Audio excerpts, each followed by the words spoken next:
Yes, but I do want to get it going just so we don't fall too far behind. And then we'll continue with it after the test on Wednesday.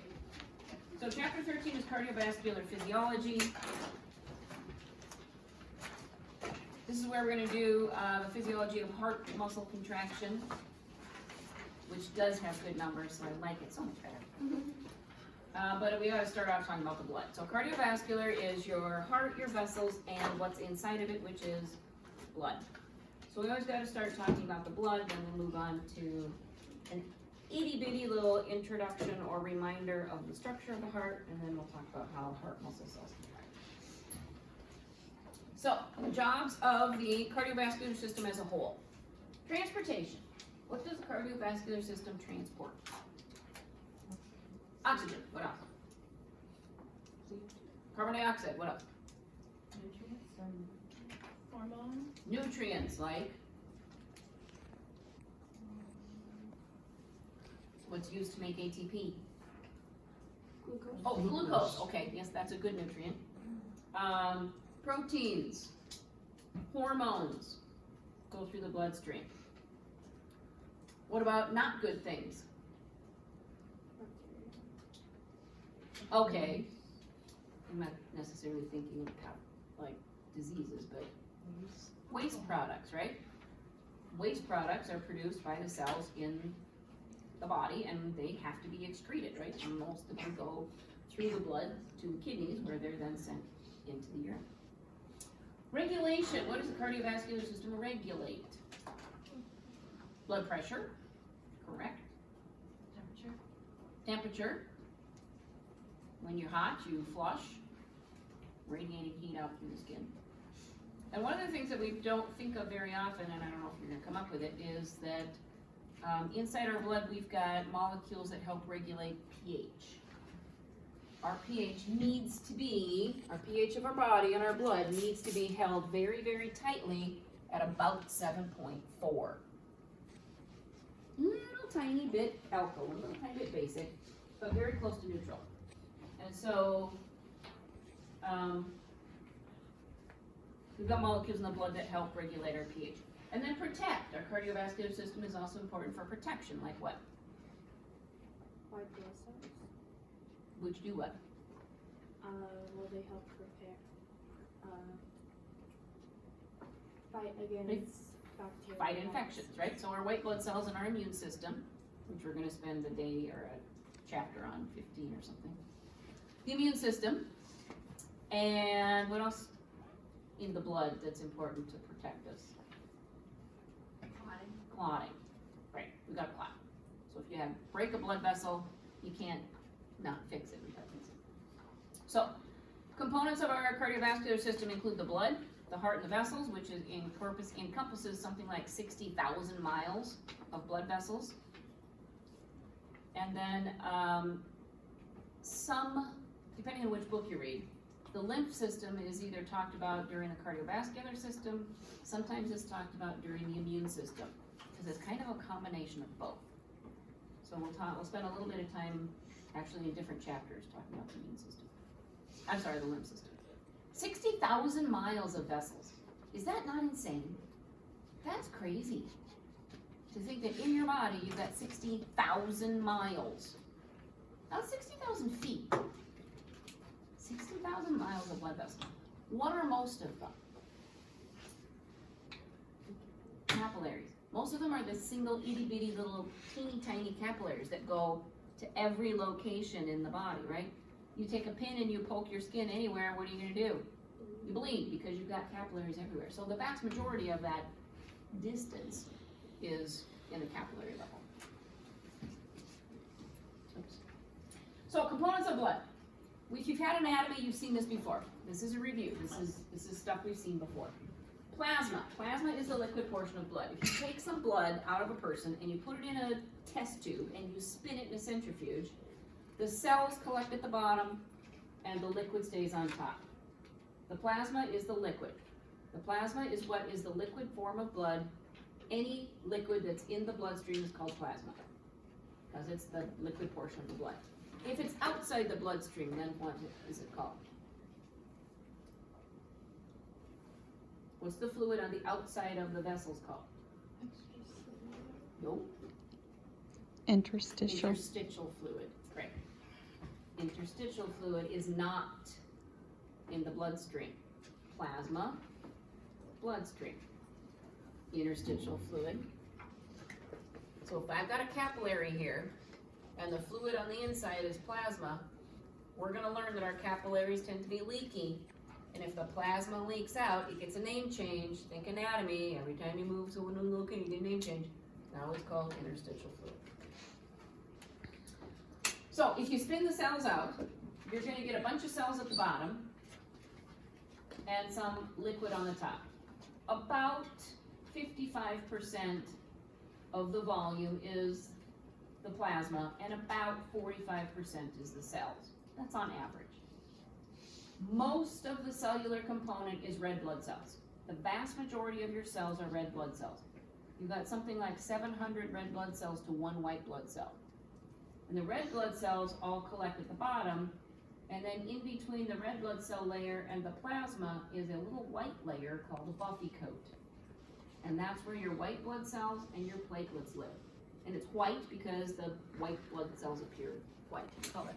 So we're gonna spin our blood cells out, and you'll be able to see your little tiny buffy coat when we do this in our bloody lab. So what is plasma made of? Most of it's water. About 91% is water, and it's got all the dissolved stuff, bunch of dissolved stuff in the plasma. Ions, hormones, proteins, nutrients, wastes, anything that, I said ions, anything that can dissolve in the liquid will be in the plasma. One important set of proteins that live in the plasma are proteins that come from your liver. And these liver proteins are made in the liver, and they're called plasma proteins. And one of the key ones is called albumin. Albumin is an important diagnostic tool that is used in when you get blood work done. We always look for albumin. And albumin levels, something like 5 to 8, whatever, needs to be at a certain level. And if the albumin is too low, it causes problems, and if the albumin is too high, it causes problems. We'll see this in a later section. But what these plasma proteins do, besides these albumin, the globulins, and the fibrinogen, these are all plasma proteins, the names of them. Albumin's the biggie. They all create osmotic pressure. What's osmotic pressure? Force against the semi-permeable. Force of what? Water. Water force, right? So if we are inside a blood vessel, and I've got a whole bunch of proteins in here, and I've got less proteins on the outside, which way is water gonna wanna flow? Out. Water's gonna flow out? No, it's gonna No, blow in. water's gonna flow in. Osmosis is going to occur, because remember, osmosis goes from low solute to high solute. If you've got a bunch of proteins in here, that's more solutes than you have on the outside, low proteins. So osmosis is going to occur, and that creates a pressure. We're gonna come back to that in a little bit. Well, later.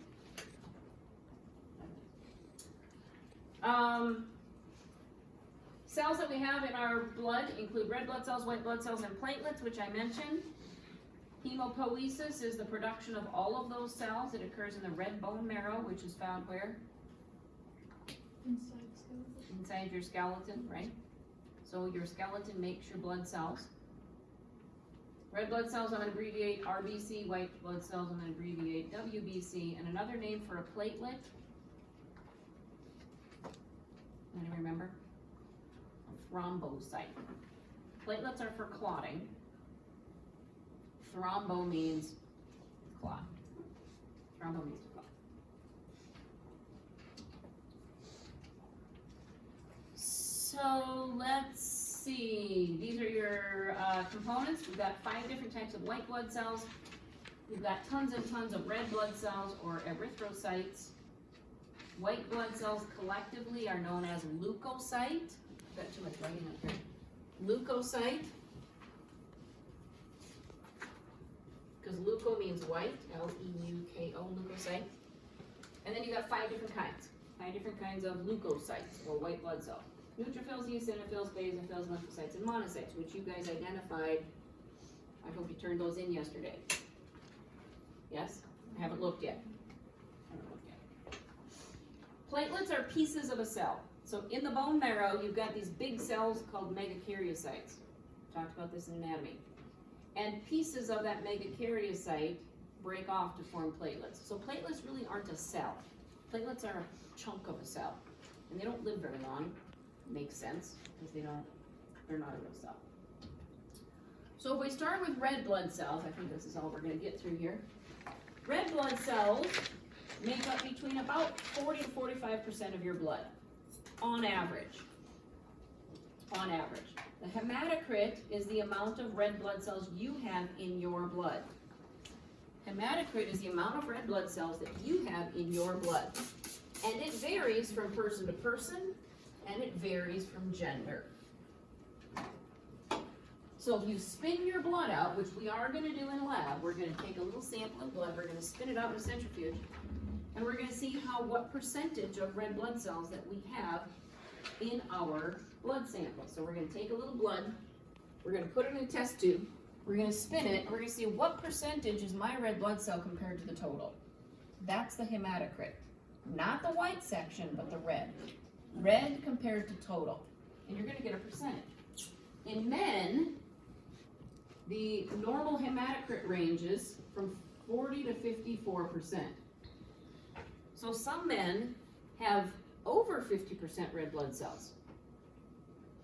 So they've got extra. Women, 38 to 46%. Women don't get as many red blood cells as men. Two reasons. Two reasons women on average don't have as much red blood cells as men. One, you have a menstrual cycle every month. You bleed every month. On average, right? So average women have less red blood cells.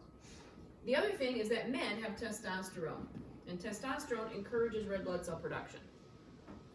So because of testosterone, they get more red blood cells. Red blood cells are there to carry oxygen. Oxygen's used to make energy. Part of the reason men are stronger on average than women.